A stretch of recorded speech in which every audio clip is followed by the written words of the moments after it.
সালাফের নির্বাচনী ইশতেহার ঘোষণা অনুষ্ঠানে নির্বাচনী ইশতেহার ঘোষণা উপলক্ষে আজকের এই সাংবাদিক সম্মেলন। আসন্ন ত্রয়োদশ জাতীয় সংসদ নির্বাচনে নীলফামারী ৩ জলঢাকা আসনের জামায়াত মনোনীত ও ১২ দল সমর্থিত প্রার্থী মাওলানা ওবায়দুল্লাহ সালাফি আধুনিক টেকসই ও উন্নত জলঢাকা গঠনের ৬ দফা ইশতেহার ঘোষণা করেছেন। রোববার দুপুর ১টায় জামায়াতের উপজেলা কার্যালয় আলফালাহ মিলায়তনের জনাকীর্ণ সাংবাদিক সম্মেলনে এই ইশতেহার ঘোষণা করেন মাওলানা ওবায়দুল্লাহ সালাফি।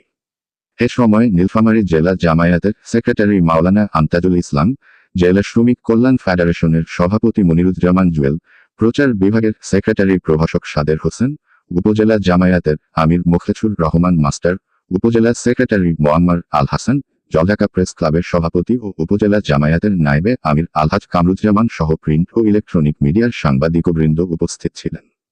মাওলানা সালাফির ঘোষিত ইশতেহারে জলঢাকাকে আধুনিক, সমৃদ্ধ ও উন্নত করতে ৬ দফা কর্ম পরিকল্পনা উল্লেখ করা হয়।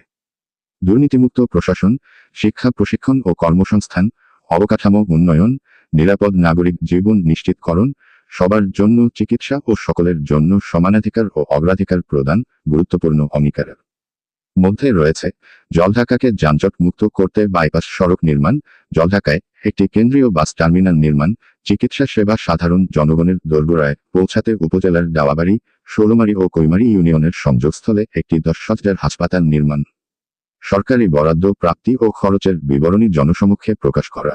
এছাড়াও একটি সমৃদ্ধ জলঢাকা গঠনে আরও বেশ কিছু অলিখিত উন্নয়ন পরিকল্পনা রয়েছে বলে মাওলানা ওবায়দুল্লাহ সালাফি জানান।